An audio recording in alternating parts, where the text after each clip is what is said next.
ভারতের পিছনে যখনই যে লেগেছে তাদের ধ্বংস হওয়ার খেলা গোটা বিশ্ব দেখেছে। আপনি পাকিস্তানের খেলাটা দেখুন।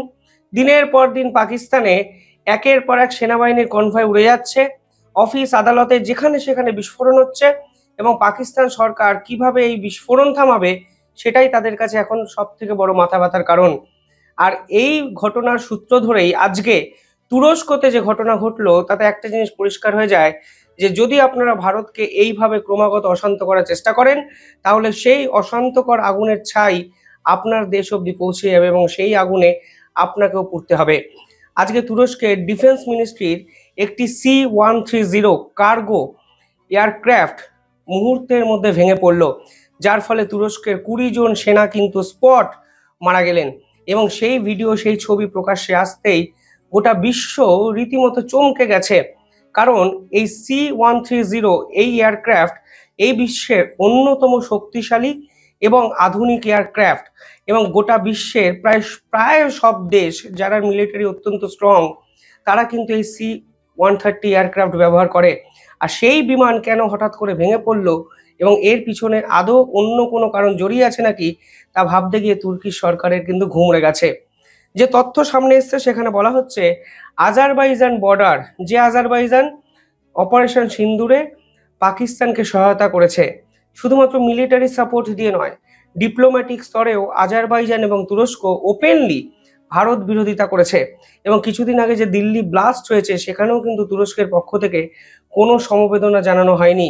উল্টে তারা এমন একটি জিনিস করেছে যা কিন্তু সরাসরি ভারতের সঙ্গে সংঘাত আরো চরম জায়গায় নিয়ে যায়। সেই আজারবাইজান বর্ডারের কাছে আজকে তুরস্কের একটি এয়ারক্রাফট, মিলিটারি বোঝাই এয়ারক্রাফট মুহূর্তের মধ্যে ভেঙে পড়ল। এবং তুরস্কের যিনি প্রেসিডেন্ট এরদোয়ান, তিনি সে সময় একটি জায়গায় বক্তৃতা দিচ্ছিলেন, এবং বক্তৃতা দেওয়ার সময় তিনি মিনিট খানিকের জন্য চুপ হয়ে যান এবং তিনি এই দুর্ঘটনার পিছনে আসল কারণটি কি ইনভেস্টিগেশন করবেন বলেন, এবং তিনি balen শহীদদের আল্লাহ শান্তি দিক। সেই ফুটেজও কিন্তু ভাইরাল হয়ে গেছে যে কেন তিনি হঠাৎ করে শহীদ বললেন। 130 tipi askeri uçağımızın Gürcistan Azerbaycan sınırında düştüğü bilgisini derin bir üzüntüyle öğrendik. Enkaza ulaşma çalışmalarıyla ilgili ülke makamları ile koordineli biçimde çalışmalarımız devam ediyor. İnşallah bu kazadan en az bir badire ile çıkarız. Rabbim şehitlerimize rahmet eylesin ve dualarımızla inşallah onların yanında olun. তাহলে কি দেশের জন্য প্রাণ দিল সেনাবাহিনী সদস্যরা কোনো আন্তর্জাতিক শক্তির বিপক্ষে লড়তে গিয়ে? এই প্রশ্ন কিন্তু তুরস্কের একাধিক মিডিয়া ইতিমধ্যেই তুলতে শুরু করেছে। তবে আমেরিকার কোম্পানি লকেট মার্টিন যারা এই C-130 বানায় তারা এই পুরো বিষয়টায় শোক প্রকাশ করেছে। তারা বলেছে পরিবারের পাশে থাকবে, এবং এই ঘটনা সত্যি নজিরবিহীন, বিরল। কারণ C-130 কখনো এইভাবে মাঝ আকাশে ভেঙে পড়েনি যা আজকে হলো, এবং এতে তুরস্কের সেনাবাহিনী সদস্যরা দুর্ঘটনার মুখে পড়ে, কোট আনকোট দুর্ঘটনার মুখে পড়ে কিন্তু স্বর্গ অব্দি পৌঁছে গেলেন। যে তথ্য সামনে আসে সেখানে বলছে 20 জন মানুষ মারা গেছেন এখন অব্দি, অর্থাৎ 20 জন সেনা তুরস্ক একটা দুর্ঘটনায় হারিয়ে ফেললো। কোন তুরস্ক? যারা দিল্লি ব্লাস্টের সঙ্গে সরাসরি জড়িত। কোন তুরস্ক? যারা অপারেশন সিন্দুরে পাকিস্তানকে সহায়তা করেছে। কোন তুরস্ক সবচেয়ে বেশি বিপাকে পড়লো? যারা বাংলাদেশকে সঙ্গে নিয়ে ভারতকে র্যাডিকালাইজড করতে চাইছে, এবং বাংলাদেশ, পাকিস্তান এবং তুরস্ক আজারবাইজান ইসলামিক ন্যাটো তৈরি করে তারা ভারতের বিপক্ষে ক্রমাগত ষড়যন্ত্র করছে। সেই তুরস্কের সেনাবাহিনীর ফাইটার জেট আজকে মাঝ আকাশে মুহূর্তের মধ্যে ভেঙে পড়ল। গোটা দৃশ্য রীতিমতো ভয়ঙ্কর হলেও গোটা বিশ্বের কাছে আজকে তুরস্কের মতো সন্ত্রাসবাদী একটা রাষ্ট্রের এই ধরনের বিপর্যয় নিঃসন্দেহে শান্তি। পাশাপাশি আজকে তুরস্ক ভারতের বিপক্ষে তাদের ষড়যন্ত্র আরো গভীর জায়গায় নিয়ে চলে গেল, কারণ তারা একটি সিদ্ধান্ত নিয়েছে যেটা এতদিন গোপন ছিল। হঠাৎ করে দিল্লি ব্লাস্টের পর সেটি কিন্তু সামনে চলে আসে, যদিও খুব বেশি পুরনো নয়, দিন 3 থেকে 4 পুরনো। দেখুন তুরস্কের শয়তানি কোন লেভেলে পৌঁছে গেছে যে তারা এবার ভারতের আসা অ্যাপাচি হেলিকপ্টারের যে যাত্রাপথ তা কিন্তু ব্লক করে দিল। আমি একটু ডিটেইলিং আপনাদের বলি। দেখুন ভারত 2020 সালে ভারতের এয়ারফোর্স আমেরিকাকে অ্যাপাচি চপারের জন্য অর্ডার দিয়েছিল এবং অ্যাপাচি চপার AH-64E এই উন্নত মানের আধুনিক হেলিকপ্টার কিন্তু অর্ডার দেওয়া হয়েছিল ভারতের এয়ারফোর্সের পক্ষ থেকে। পরবর্তীকালে ভারতের মিলিটারি তারাও কিন্তু আমেরিকাকে AH-64E এই অ্যাপাচি হেলিকপ্টার অর্ডার দেয় এবং রিসেন্ট বেরোনো তথ্য অনুযায়ী ভারত কিন্তু পরিকল্পনা করছিল যে পাকিস্তান বর্ডারের কাছে এই অ্যাপাচি এয়ারক্রাফট ডিপ্লয় করবে। আমি তথ্য ডকুমেন্ট দেখাচ্ছি, আপনারা নিজেরাও গিয়ে দেখতে পারেন। অর্থাৎ ভারত কিন্তু চেয়েছিল এই উন্নত মানের অ্যাপাচি হেলিকপ্টার পাকিস্তান বর্ডারে ডিপ্লয় করবে এবং এইখান থেকে মিলিটারি এক্সারসাইজ সংগঠিত করবে।